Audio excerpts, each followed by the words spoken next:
नमस्कार, आप देख रहे हैं नेशनल जनधार और मैं हूं सत्यजीत केपी। और हमारे साथ जुड़े हैं आज प्रभात मिश्रा, जो कि राजनीतिक और उत्तर प्रदेश की जो राजनीति रही है और बीजेपी यहाँ कैसे मात खा गई उसके बारे में जानने के लिए हमारे साथ मौजूद हैं। आप उनसे मुलाकात कर सकते हैं।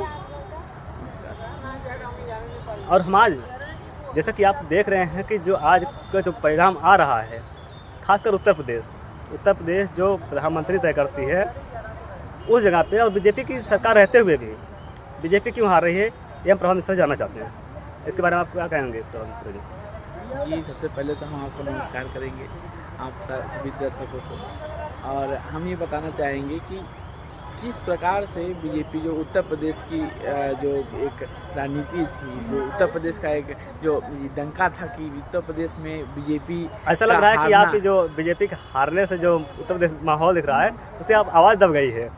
ऐसा क्यों है कि बीजेपी की जो आवाज़ है, जो बुलंद आवाज़ दिख रही थी, जो भाषण में दिख रहा था, जो रैली में दिख रहा था, वो दिख नहीं रही है। हाँ, वो खुशी नहीं रह गई है एक तरीके से, जो 400 पार वाली बात हो रही थी।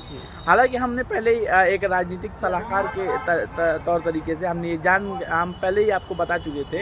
एक अगर पोलिंग के दौरान अगर हम देखें तो 400 पार वाली बात तो एकदम वो था कि वो नहीं हो पाएगा।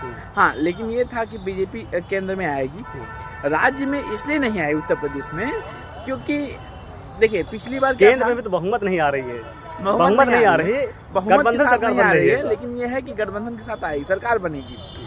बात यह है कि उत्तर प्रदेश में क्यों नहीं आई, तो उत्तर प्रदेश में जैसे कि पिछली बार अखिलेश सरकार का था वो ये सपा पार्टी, तो सपा पार्टी में पिछली बार भी कुछ गड़बड़ियों के खामियों के कारण लोग जो युवा थे, जो इनके सपोर्टर थे, वो नाराज हो गए थे। लेकिन फिर जब बीजेपी आई, बीजेपी प्रचंड बहुमत से आई, बीजेपी का खूब उत्साह से वो किया गया। पर जब ये आया बीजेपी, उस समय का इनका दौर आया, उस समय केंद्र सरकार को, राज्य सरकार को ये लगने लगा कि हम सभी कार्य सही कर रहे हैं, जो कि एक तरीके से ये बात गलत भी थी कि आपको ये नहीं लगना चाहिए कि हम सबको सही कर रहे हैं। बड़ी सफाई आप पेश कर रहे हैं इस समय। हाँ। अगर देखा जाए कि बीजेपी की सपोर्ट भी कर रहे हैं और किसी को पता भी नहीं चल रहा है, जिस तरीके से आपकी बातें लग रहा है। लेकिन आप ये नहीं मान रहे कि बीजेपी इसमें हार रही है। जो 400 पार कह रही थी वो 400 पार नहीं रह गया। हाँ, 400 पार नहीं रह गया। लेकिन बीजेपी ऐसा नहीं है कि बीजेपी, आप अगर बीजेपी को हल्के में ले रहे हैं तो इसका मतलब आपकी राजनीतिक पढ़ाई बड़ी कमजोर, क्योंकि नहीं, मैं हल्के की बात नहीं कर रहा हूँ, क्योंकि नारा दिया गया था 400 पार, 400 पार 250 के अंदर ही अगर कोई पार्टी रह जा रही हो, राष्ट्रीय पार्टी जिससे आप बात भी कर रहे हैं जी, तो ये कहाँ खामियां रहेगी। क्योंकि आप देखेंगे कि जो न्यूज़ चैनल रहे हैं, जो उनका एग्जिट पोल रहा है, वो भी 350 से 400 पार दिखा रहे था, लगभग दिखा रहे, सीट दिखा रही थी। ये कहाँ पे गलतियाँ हुई कि, या फिर जो ईवीएम का माहौल चलता है कि ईवीएम बदल रहा है, जौनपुर पकड़ा भी गया शायद, अगर आप सुने होंगे, खबर आई थी, तो ये फिर बदलाव नहीं हो पाए, ये भी वजह से हुआ।